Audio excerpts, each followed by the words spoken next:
Recently मेरे college में एक इवेंट हो रहा था जो कि मैनेजमेंट वालों का इवेंट था, जहाँ पे उन्होंने कुछ स्टॉल्स लगाने की अपॉर्चुनिटी दी थी और एक स्टेज प्रिपेयर करा था।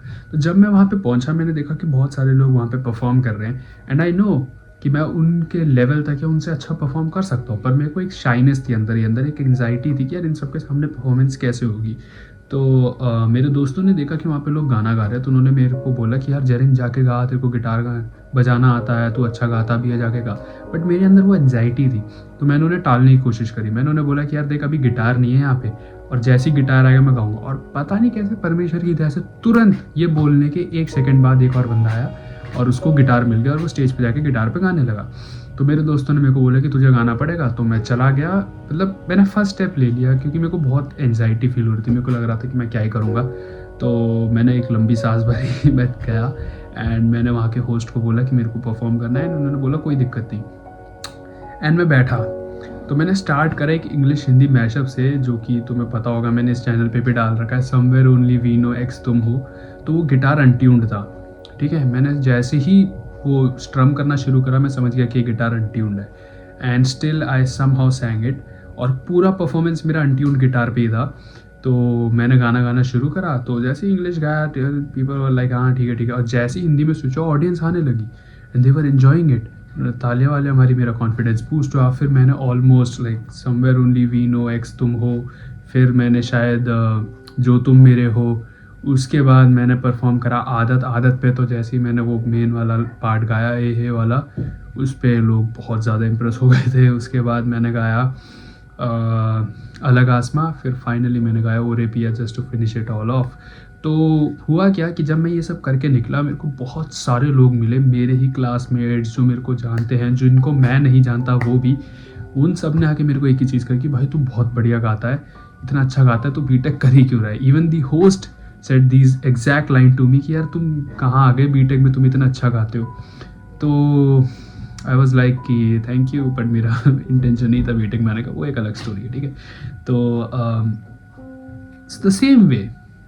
द सेम वे मेरे चर्च में हर मंथ के एंड में एक CM मीटिंग नाम की चीज़ होती है, जिसमें कि जो हम यूथ लोग हैं, हमें एक प्रोग्राम असाइन किया जाता है। प्रोग्राम इन द सेंस कि हमें एक एक्टिविटी असाइन की जाती है, जैसे कि तुम गाना गाओ, या फिर तुम मैसेज दो, या तुम एस्से दो।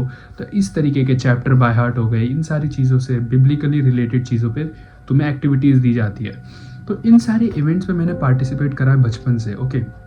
बट रिसेंटली जो मैंने 2 मैसेजेस दिया है, उसके बाद all of a sudden people are coming up to me and saying that you speak well, तू एक अच्छा मतलब ओरिएटर है, तुझे अच्छे से मैसेज देना आता है, प्रीच करना आता है। तो ये कैसे हुआ? अगर तुम समझ नहीं पा रहे हो मैं क्या कह रहा हूँ, तो एग्जैक्टली मैं वही चीज़ अभी भी कर रहा हूँ।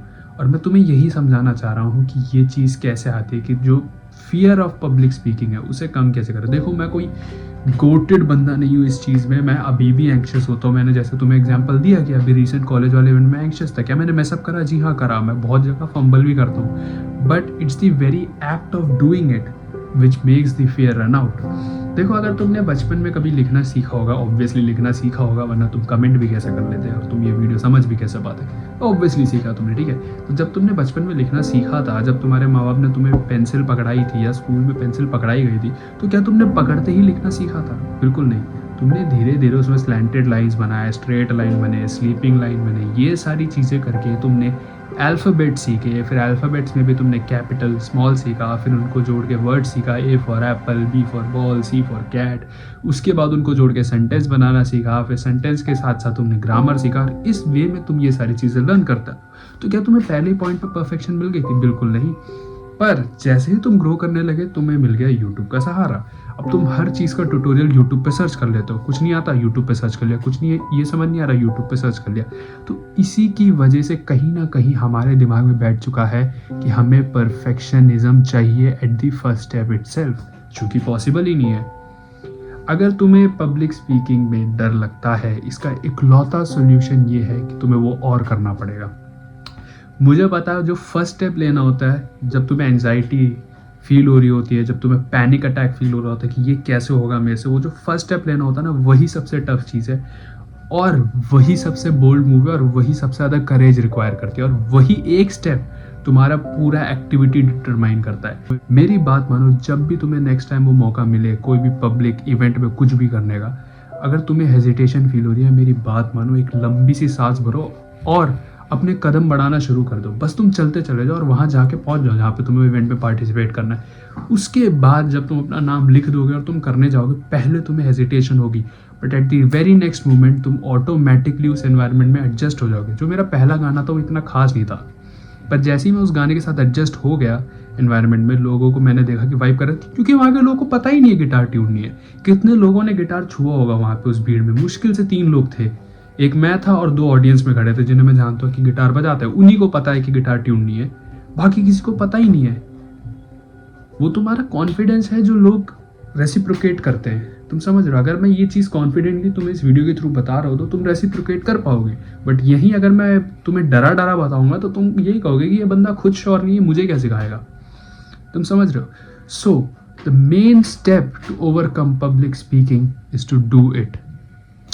मेरे चर्च में एक बच्ची आई थी मेरे पास, मतलब छोटी है वो एज में। उसने आके मेरे से यही बोला कि भैया मेरे को डर लगता है कि मैं जो कहूँ कहीं गलत ना हो जाए या मैं फंबल ना कर जाऊँ। तो मैंने उससे सिंपली ये कहा कि देखो, तुम्हारा इंटेंशन ये नहीं होना चाहिए कि तुम कितना परफेक्टली वो कर सकते हो। तुम्हारा इंटेंशन ये होना चाहिए कि तुम क्या कर सकते हो दूसरों के लिए। तुम अगर गॉड के लिए कुछ कर रहे हो तो उसे गॉड के हाथ में दो और बोलो, गॉड मैं अपना पहला स्टेप ले रहा हूँ, आप इस स्टेप को मजबूत बनाओ और आप मेरा मैक्सिमम यूटिलाइजेशन दो लोगों को। जैसे कि मैं एक पैराबल, मतलब पैराबल नहीं, एक फ्रेज, एक इंसिडेंट लेना चाहता हूँ बाइबल से, अगर तुम रिलेट कर पाओ तो। जब साइमन पीटर बोट पे थे और क्राइस्ट वॉकिंग ऑन वाटर आए थे उनके पास, तो पहले उन्हें लगा कि वो घोस्ट है, फिर उन्हें पता चला कि वो लॉर्ड जीसस क्राइस्ट है। तो पीटर ने लॉर्ड जीसस क्राइस्ट को कहा कि सही में अगर आप लॉर्ड जीसस क्राइस्ट हो तो command me to walk on water. Okay, अब तुम देखो बिब्लिकली ये लिखा गया है कि वो पानी में चला, फिर जब उसे डर लगने लगा वो सिंक करने लगा और जीसस क्राइस्ट ने हाथ आगे करा और उसे उठा लिया। पर तुम ये चीज़ नोटिस करो, ये मेरे को एक पास्टर ने बताई थी कि जब क्राइस्ट ने बोला कि आ जाओ, तो जब पीटर ने नीचे देखा होगा पानी का वो तो सेम ही था, वेव्स तो वैसे ही चल रहे थे, पानी वैसे ही पूरा, मतलब वो क्या बोलते हैं, बिल्कुल ऐसे लग रहा होगा कि अभी मैं कदम रखूंगा मैं डूब जाऊंगा। But it's the courage, the first step जो पीटर ने लिया। सो तुम अगर हर चीज़ गॉड के हैंड में सबमिट करते हो तो it's his faithfulness which will help you walk on that. जैसे बाइबल में कहते हैं कि मनुष्य के जो विचार है वो बहुत सारे हैं, और उसका एस्टेब्लिशमेंट, उसको ठोस करना, वो परमेश्वर का काम है। मतलब तुम्हारा कोई भी इवेंट हो, कुछ भी हो जिसमें तुम्हें डर लगता है, वो फर्स्ट स्टेप लेना तुम्हारे लिए टफ है। उसके बाद जिसने तुम्हें बुलाया है, जो तुम्हारा काम है, जो परमेश्वर है, वो तुम्हारे को ठोस कर देगा। वो उसके थ्रू सेल कराना, उस प्रॉब्लम के थ्रू सेल कराना, वो उसकी जिम्मेदारी है। ठीक है, अब मैं तुम्हें एक प्रैक्टिकल टिप देता हूँ। देखो, अगर मैं सच सच बताऊँ, जो मेरा मैसेज देने का ये जो टोन चेंज हुआ है चर्च में, वो इसी की वजह से हुआ है कि मैं ऐसी वीडियोस बना रहा हूँ। अब ऐसी वीडियोस बनाने के लिए भी अगर मैं इस कैमरा के सामने इतना कंफर्टेबल हूँ, तो ऐसा तो है नहीं कि मैं स्टार्टिंग से इतना कंफर्टेबल हूँ, जी नहीं। तो इसके लिए मैंने क्या करा, सिंपली मैं तुम्हें एक टिप देता हूँ। अगर तुम्हें ऐसा पब्लिक स्पीकिंग का डर है ना, लोग कहते हैं मिरर के सामने जाके बोलो, तुम कोशिश करो मिरर के सामने बोलो, कैमरा को ऐसे ऑन करके सामने बोलने की कोशिश करो। मैं तुम्हें 100% लिख के दे रहा हूँ, तुम्हारी पर्सनैलिटी ही चेंज हो जाएगी। कैमरा ऑन करते ही तुम खुद को ही भूल जाओगे। मतलब अगर तुमसे बोल दिया जाए ना कि अपने आप को एक्सप्लेन करो 10 लाइन में, वही नहीं कर पाओगे, तुम खुद को ही भूल जाओगे, क्योंकि तुम्हारी पर्सनैलिटी ही ऑल्टर हो जाएगी ये कैमरा देखते ही, क्योंकि तुम यूज टू नहीं हो इस चीज़ में। तो इसके लिए सबसे सिंपल टिप ये है कि जो अपना कैमरा है ना, वो फ्रंट कैमरा की जगह बैक कैमरा करके करो। मिरर के सामने भी प्रैक्टिस मत करो, बैक कैमरा ऑन करो और कैमरा के सामने बोलने की कोशिश करो, कैमरा में देख के बोलने की कोशिश करो। इस वे में जो तुम कॉन्फिडेंस डेवलप करोगे ना, वो तुम्हारे पब्लिक स्पीकिंग में यूँ निकलेगा, यूँ निहारेगा कि तुम सोच भी नहीं सकते। तुम ऑनेस्टली बता रहा हो, तुम एक बार ट्राई करके देखो, तुम्हारा जो ये फियर है ना, ये बहुत आसानी से कम हो जाएगा, क्योंकि तुम इतने इजीली कम्युनिकेट कर पाओगे कैमरा के सामने। तो जब एक पर्सन होगा, जब एक ऑडियंस होगी तुम्हारे सामने, उनके सामने करना तुम्हारे लिए बहुत ज़्यादा इजी होने वाला है। तो ये इकलौता टिप है जो मैं तुम्हें दे सकता हूँ। और ऑब्वियसली जो मेन टिप ये है कि तुम्हें फर्स्ट स्टेप लेना पड़ेगा। The only way to reduce the fear of public speaking is to do it. Okay, I hope ये वीडियो तुम्हें हेल्प करी होगी। हेल्प करी हो तो अपने दोस्तों के साथ शेयर करना, चैनल को सब्सक्राइब कर देना, शायद मैंने पहली बार बोला ये चीज़, एंड लाइक कर देना, और नीचे कमेंट्स में अपने व्यूज़ दे देना, अपने डाउट्स दे देना, या डाउट्स क्या ही बोलो, तुम्हारी इनसिक्योरिटीज़ शेयर करना, क्योंकि मैं भी इनसिक्योर पर्सन हूँ. Just because I give you good advice does not mean that I am the most knowledgeable person. It just means that कि मैंने तुमसे ज़्यादा मिस्टेक्स करी है. सो आई होप ये वीडियो तुम्हें हेल्प करी होगी, and I will meet you guys in the next video. Till then, good bye.